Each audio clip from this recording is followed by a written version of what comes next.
Now, Groupon is expected to go public next week. When it does, it will sell fewer shares than any other tech IPO in the last 10 years, just 4.7% of its stock. Compare that to Google's 7.2% and LinkedIn's 8.3%. The smaller float will drive up Groupon's valuation, which was already cut in half from a high of $25 billion. Groupon's valuation soared to such heights in just 3 years of existence. Bloomberg News is now reporting that Groupon may even increase the price range in another filing. Vivek Wadhwa joins us now to make sense of all of these developments. Vivek, of course, an entrepreneur himself. Vivek, got to ask you your reaction to this news that there's so much demand for Groupon shares out there potentially. They're even considering raising the price. You've been one of the biggest skeptics. What do you think? Right. Emily, there's no surprise over here. The investment banks are masters at this. They have their dealers calling up grandman, grandpop saying, hey, we got this really hot company. They're very limited shares. I can do you a big favor by letting you in on it. So, the public buys all this stock. The investment bankers make their cut. The company makes a lot of money. Everyone profits except 2 months later when the stock drops by 30, 40, 50, 70%. And the poor, unsuspecting public get left holding the bag. That's the name of the game over here. That's why I'm so upset about it.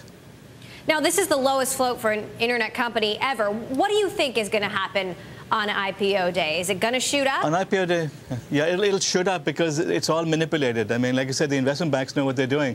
They know how to milk our financial system very well, which is what they're doing over here. So they'll make a lot of money on it, and so will all the people involved with it, except for the public who buy it. The stock will drop because it's a scam. I mean, it really is, they're playing every game in the book over here, and I'm disappointed that the SEC doesn't protect the public from deals like this, because everyone knows, I mean, that this is, an incomplete company which is playing games with the system. Now, Groupon seeking an $11 billion valuation at this point. That's come down from a $25 billion valuation. On the secondary markets, it's at a $9.6 billion valuation. Why are we seeing such vast differences here? Because these numbers were inflated by the secondary markets. That's another part of the game over here, that these stock for these companies trade on the secondary markets, and it's very easy to inflate the values over there. And then the investment bankers use the secondary market valuations as a justification for their IPO pricing. It's a big game, but here there was so much wrong over here that there was public attention brought to Groupon, analysts, everyone, the press, harangued the people behind it and embarrassed them into reducing the price to a more reasonable level. Now, 10 to 12 billion is still not, it's far too high, but it's more reasonable than it was before. What is a reasonable valuation for Groupon? Maybe 2 or 3 billion, given the fact that they have revenue and there's so much risk with the company. And that's price, it would have enough upside. If the management does deliver what they promised, it can go to 5 billion. It can come back to 12 billion over the course of 2 years if it makes sense.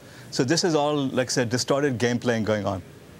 Now, lucky for Groupon and any other companies that are planning to go out over the next few weeks, it seems that global markets have stabilized. What impact do you think that's going to have on the Groupon IPO and other tech IPOs? Well, let's not confuse Groupon with other tech. There are a lot of great tech companies out there. This is why I'm so vocal about it, because there's so many wonderful companies out there which have built, revenue the right way, which are worthy of going out and going public. That's how the system is supposed to work. It's only when you have these outliers scamming the system that you create problems, because when that bubble bursts, when the price drops, then the general public become bitter and nasty, and they want to occupy Wall Street. This is the game that gets played. What about Zynga, Vivek? Zynga, Emily, I'm not sure, because it has a big question mark over its head as well. I think that the numbers speak for themselves, and I'm not, I haven't looked enough into it to have a strong enough opinion on it. Now, you and I have talked about the amount of money that insiders at both Groupon and Zynga have taken off the table. Now we know that also they have tremendous voting power. In fact, the co-founders of Groupon are going to have 150 times more voting power than public shareholders. Do you find that to be dangerous? What are the implications of that? it's not dangerous. It's outrageous. The fact that our investment bankers, go around selling this junk to the public is a real problem. I mean, why is it? I mean, why are we rigging the system like this? This is as rigged as it could be. What it means is that the shareholders really don't have the same voting rights as the few that control the company. This is wrong. It should not be allowed. And the reason why the companies are going out like this again is because the investment bankers are pumping the stock like there's no tomorrow. It's wrong. What do you think is a fair amount of power then? If it's 150 to 1 and that's not fair, what do you think is more reasonable? 1 for 1. One share is worth 1. Why should the share owned by the CEO be worth more than, or have more control than the share owned by the public? I mean, the public are the ones who are now owners of this company. There should be no distortion over here. This is the way it is for most good companies, that every share is equal. Here they're basically playing games to keep ownership of it, so they can keep doing what they want to be doing. It's not for long term and so on. It's just for the ego of the CEOs that they're doing this. Wrong, wrong, wrong. You'd have a hard time convincing the founders of some of these companies of that. But well, Vivek, the founders shouldn't be allowed to take the companies out under these circumstances. All right, Vivek Wadhwa, thanks so much, as always, for joining us here on Bloomberg West.